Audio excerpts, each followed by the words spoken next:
pour revenir sur ce que disait Céline il y a 5 minutes, j'ai parlé d'écologie punitive. Pourquoi est-ce qu'elle a un petit peu souligné que non, les questions écologiques n'étaient pas forcément de l'écologie punitive? C'est parce que ce matin, et elle a bien fait de le soulever, l'ambiance particulière de ce début de campagne de deuxième tour, parmi quelques réflexes de vieux monde, on a découvert un tract qui circulait sur Brunoy et qui nous accusait, je dis nous, en fait c'était moi qui étais visé, mais enfin à travers moi c'est toute l'équipe, de vouloir mettre en place une écologie punitive. Donc c'est l'exacte négation du programme pour lequel on se bat en fait. Donc on n'avait pas l'intention évidemment d'aller jusqu'à là, donc là c'est le fameux tract qui s'affichait il y a 2 minutes.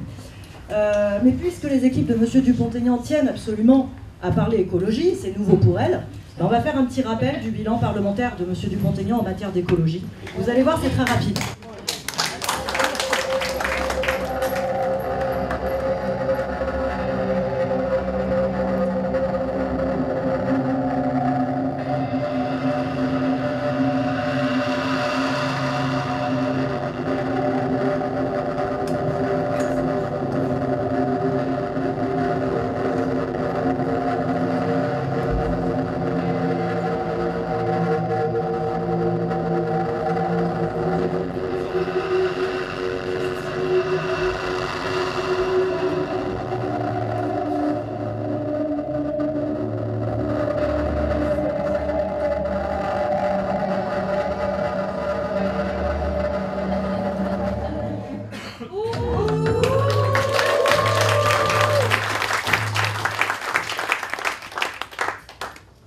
J'avais dit que ce serait rapide, vous voyez, le bilan est vite fait.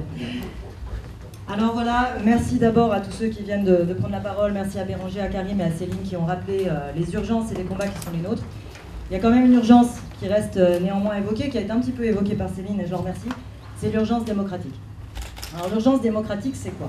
C'est rendre la parole aux citoyens, leur prouver que la politique est l'affaire de tous, leur affaire, les amener à s'y impliquer, si possible, et à dépasser le rejet qu'ils en ont aujourd'hui. Parce que bien souvent, aujourd'hui, voilà, quand on va voir les citoyens, non, je ne vote plus, non, ça ne m'intéresse pas, non, ne m'approchez pas. Voilà, on sent un véritable rejet. Et c'est un rejet que je comprends, parfois. Parce que quand je vois les pratiques de certains, ouais, il y a de quoi être écœuré. Et donc, effectivement, en ce début de campagne de deuxième tour, entre ce magnifique tract, je viens de vous expliquer pourquoi on avait répondu, entre les partisans de M. Villa qui sont un petit peu tristounes devant leur candidat éliminé et qui m'accusent sur les réseaux, moi, d'avoir des accointances avec l'extrême droite, moi, petite fille de résistant, moi qui ai combattu l'extrême droite tous les jours depuis que je suis prof, parce que, oui, messieurs, dames, l'extrême droite, ça se combat aussi sur le terrain tous les jours au quotidien. Oui, c'est lutter contre des a priori, c'est lutter contre des schémas faux, c'est prendre le temps de faire dialoguer les enfants entre eux, prendre le temps de faire dialoguer les familles entre eux, c'est ça aussi lutter contre l'extrême droite. C'est vérifier que personne n'est exclu, c'est être toujours à la portée de quelqu'un pour pouvoir lui parler. C'est ça aussi lutter contre l'extrême droite.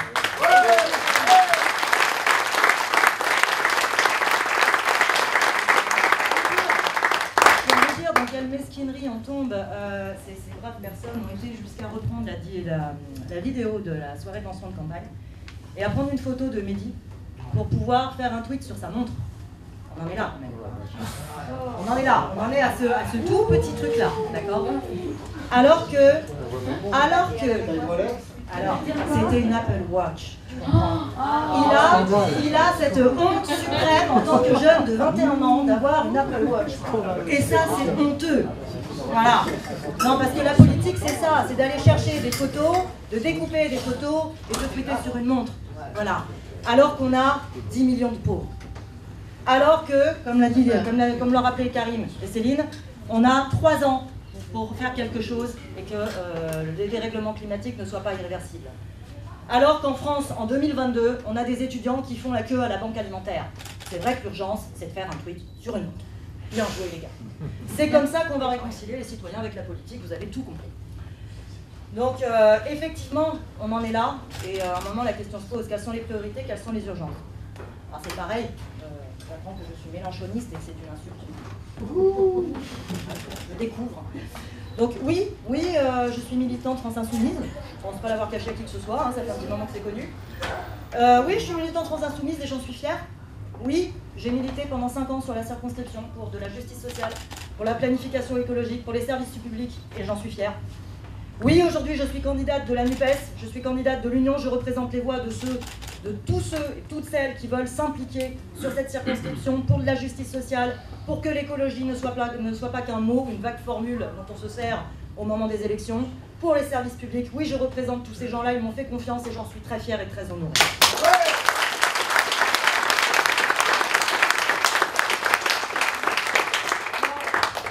C'est pareil, alors je ne vous cache pas, je ne regarde pas toutes les boules puantes, j'ai autre chose à faire en ce moment, mais il paraît donc que mon adversaire actuel m'a qualifié de sectaire et de dur sur les réseaux sociaux. Voilà. Alors, je trouve ça assez intéressant, et je trouve le paradoxe assez amusant. Il faut être honnête, c'est amusant. Je veux dire, être traité de sectaire alors que je suis la candidate de l'Union, alors que ce monsieur est tout seul à l'Assemblée, tout seul, qui s'ennuie profondément, qu'il n'a rien à faire, qu'il n'a même pas quelqu'un à côté de lui, c'est quand même assez étonnant. Enfin, bon, voilà.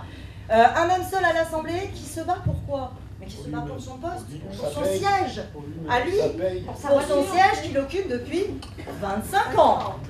25 ans. On va 2 secondes là, on prend la mesure. 25 ans, un quart de siècle. Un quart de siècle qu'il est député. Est-ce que vous trouvez que la circonscription va bien depuis 25 ans? Est-ce que vous avez l'impression qu'on vous a écouté? Est-ce que vous avez l'impression qu'on vous a sollicité? On vous a demandé votre avis, on vous a pris en compte? Je sais pas, moi je suis là depuis 6 ans seulement, donc peut-être que les plus anciens ont des souvenirs de rencontres au sommet où on vous a demandé votre avis. J'ai pas cru comprendre ça. Alors, 25 ans, Mehdi, tu peux te lever 2 secondes? Mon suppléant, quand il est né, quand il était un tout petit bébé, d'accord, Monsieur Dupont-Aignan, ça faisait déjà 4 ans qu'il était à l'Assemblée nationale. Il est à peu près aussi grand que le mandat de Monsieur Dupont-Aignan. Merci, Mehdi. Alors non, Monsieur NDA, Monsieur Dupont-Aignan, moi je ne suis pas sectaire, je ne me bats que pour les autres, je ne me bats pas pour mes avantages de politique installée. Parce que moi, la politique, c'est pas mon métier, en fait. Je ne suis pas politique de métier, je ne me déplace pas en taxi aux frais de la République, je ne fais pas ça. Moi, je fais le plein de ma Twingo, hein, voilà, comme tout le monde. Je vais bosser tous les matins dans mon collège, j'écoute mes élèves, leurs parents, mes collègues, les militants, les citoyens que je côtoie sur mon temps libre, et que je comprends et que je connais bien, parce qu'en fait, les problèmes dont ils me parlent, ben, je les connais aussi. C'est là la différence entre ce candidat et moi. C'est que moi, je connais vos problèmes, puisque je les vis aussi. Et que moi, le 15 du mois, comme vous, je regarde mon compte en banque et je pleure, comme vous. Voilà. Donc effectivement, sectaire, être déclaré sectaire par un homme qui tracte aujourd'hui avec le représentant de Zemmour sur la circonscription pour les présidentielles, vous avouerez que le paradoxe a quand même de quoi faire sourire. Alors par contre, dur. Ah, Monsieur Dupont-Aignan, mais qu'est-ce que vous avez raison. Oh oui. Oh dur, je le suis et je le serai toujours par rapport aux idées d'extrême droite, par rapport au racisme, par rapport à l'exclusion, par rapport à toutes ces contre-valeurs que vous représentez. Oui, je serai toujours dure là-dessus, je serai toujours intransigeante et je serai toujours dans le combat par rapport à ces anti-valeurs. Comptez sur moi.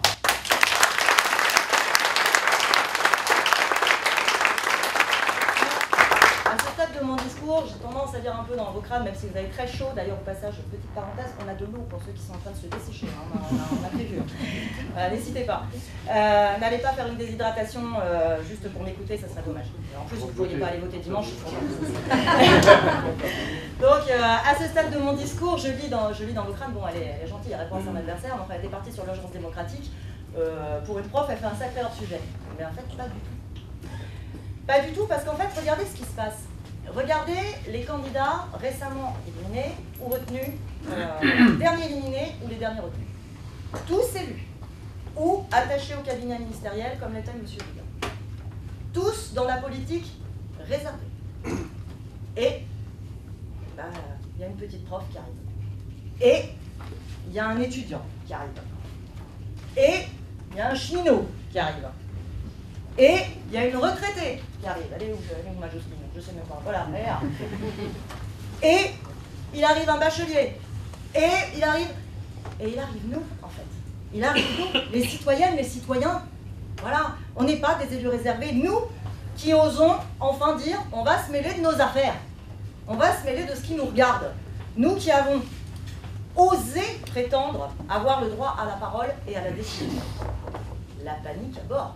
Et depuis quand les citoyens se mettent-ils de leur vie? Franchement, tout était bien réservé. Voilà. Donc effectivement, cette attitude-là, elle montre aussi l'urgence démocratique. Elle montre l'urgence que nous avons, nous, citoyens, citoyennes, à reprendre la parole, à s'en mêler, à refuser de subir, à refuser d'accepter l'inacceptable. Et ça, que de simples citoyens et citoyennes s'en mêlent, ça les dérange. Ça les dérange. Prière de vous laisser faire et de faire ce qu'on décide à votre place, messieurs, dames. Comme dirait un grand penseur apprécié des macronistes et qui jugeait Marine Le Pen et donc sûrement M. Dupont-Aignan trop mou, vous inquiétez pas madame, ça va bien se passer. Donc s'il y a un responsable, de temps en temps il vous invite à venir le chercher, mais il s'arrange pour jamais être trouvé. Donc c'est un petit peu gênant quand même.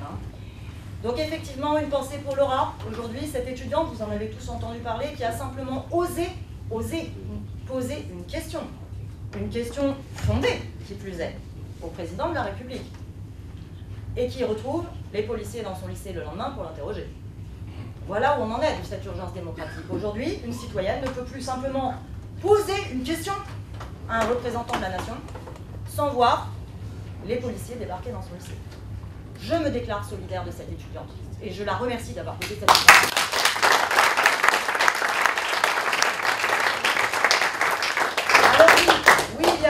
Il y a urgence démocratique. Oui, les citoyens ont le droit à la parole. Oui, ils doivent pouvoir décider. Oui, les élus qui les représentent ont des comptes à leur rendre. Et je remercie à ce titre-là les élus de terrain qui sont venus ce soir ici me soutenir et qui sont à la rencontre des citoyens, qui ne se cachent pas dans des bureaux et qui sont là pour vous parler. Ça, ce sont des élus qui vous représentent vraiment. Ce que vous ne pouvez pas simplement.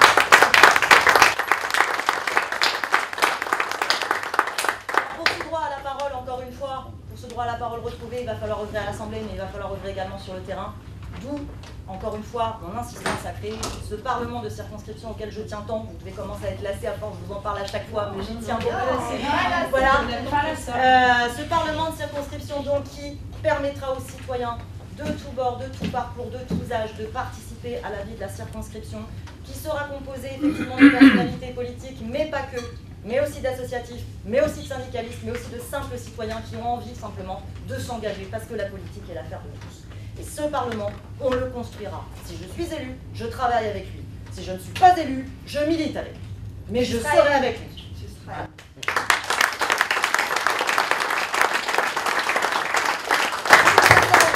Que je voulais, vous voyez, c'est pas seulement pour la com, contrairement à d'autres, je tenais à ce que tous ceux qui sont derrière moi soient là.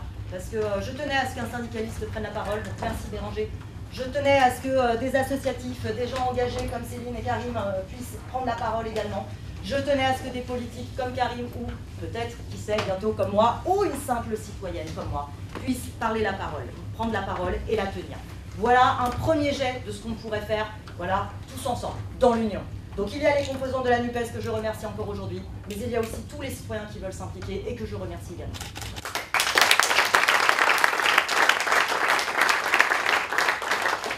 Alors, la vie démocratique, effectivement, je suis en train de vous dire qu'on est en train d'essayer de nous la confisquer, mais c'est aussi à nous, c'est aussi notre affaire, et c'est à nous, citoyens et citoyennes, de la prendre. Trop souvent, nous considérons les choses comme acquises. On pense qu'elles ne nous seront jamais retirées. La retraite, certains me disent, bien sûr que j'aurai une retraite. C'est acquis. La sécu, acquise. Qui arrive à s'imaginer une vie sans la sécurité sociale? Qui arrive aujourd'hui à s'imaginer, sérieusement, se voir retirer la sécurité sociale? Et pourtant, il va falloir la défendre, notre sécurité sociale. L'école publique, acquise, avec des profs recrutés en 30 minutes, pas dit. L'accès aux soins, acquis. Donc vous voyez, tout ça, là, ça nous regarde en fait. Tout ça, c'est au cœur de notre vie. Parce qu'en face, il ne faut pas se leurrer, retraite à 65 ans, sécu atomisée, des profs recrutés en 30 minutes, des classes surchargées, et maintenant, alors attendez, la nouveauté en termes de soins, quand il n'y a plus de médecins, c'est, ah oui, la téléconsultation. Ça c'est bon ça. Ça c'est bon.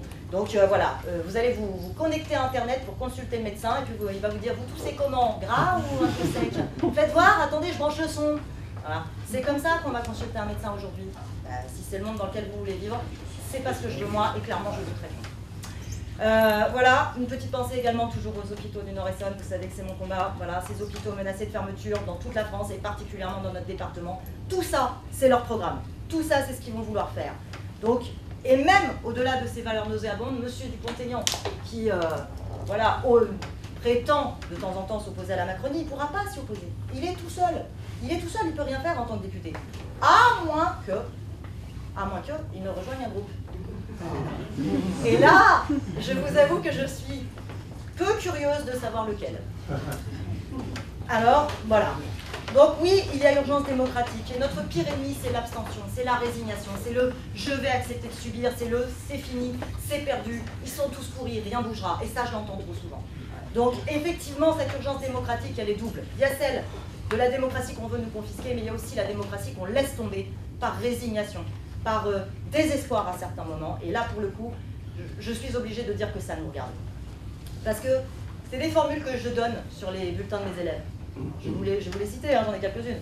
Ne cède pas à la passivité et au découragement. Ça, je le mets sur le bulletin scolaire de mes élèves, souvent. Hein. Je mets « ose poser des questions ». Ouais, aussi, ouais. Et souvent, je leur mets « ce n'est pas parce que les choses sont difficiles que nous n'osons pas, c'est parce que nous n'osons pas qu'elles sont difficiles ». Donc il va falloir...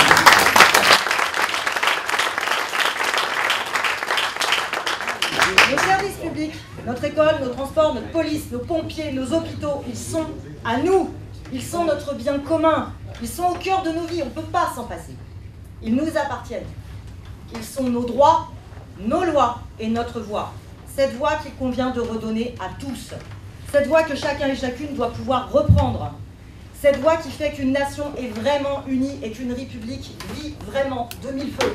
Il n'y a qu'à cette condition que la République peut vivre, à partir du moment où chacun a une voix, et une voix qu'il sait compter. Cette voix, je vous demande de me faire l'honneur de la représenter à l'Assemblée. Et je la porterai et le soutiendrai quoi qu'il arrive sur le terrain, vous pouvez compter sur moi. Pour finir, je voudrais vous lire un texte qui n'est pas de moi, mais quand je l'ai lu, j'avoue que j'ai eu le frisson et ça m'a touché au cœur, donc je partage. Ne perdez pas de vue que les hommes et les femmes qui vous serviront le mieux sont ceux que vous choisirez parmi vous, vivant votre propre vie, souffrant des mêmes maux. Défiez-vous autant des ambitieux que des parvenus. Les uns comme les autres ne considéreront que leurs propres intérêts et finiront toujours par se croire indispensables. Défiez-vous également des parleurs, incapables d'action. Cherchez des hommes aux convictions sincères, des hommes du peuple, résolus, actifs, ayant un sens droit et une honnêteté reconnue. Nous sommes convaincus que si vous tenez compte de ces observations, vous aurez enfin inauguré la véritable représentation populaire. Vous aurez trouvé des mandataires qui ne se considéreront jamais comme vos maîtres. C'était un appel de la Commune de Paris, le 25 mars.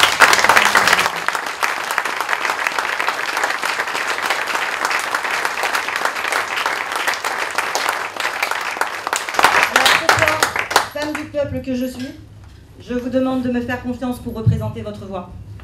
Et je vous demande aussi de la porter, cette voix, de la porter, la vôtre voix, haut, d'en être fier, de la défendre. Moi, je m'engage fermement devant vous aujourd'hui à la faire vibrer entre les murs de l'Assemblée nationale si vous me faites confiance dimanche. Merci.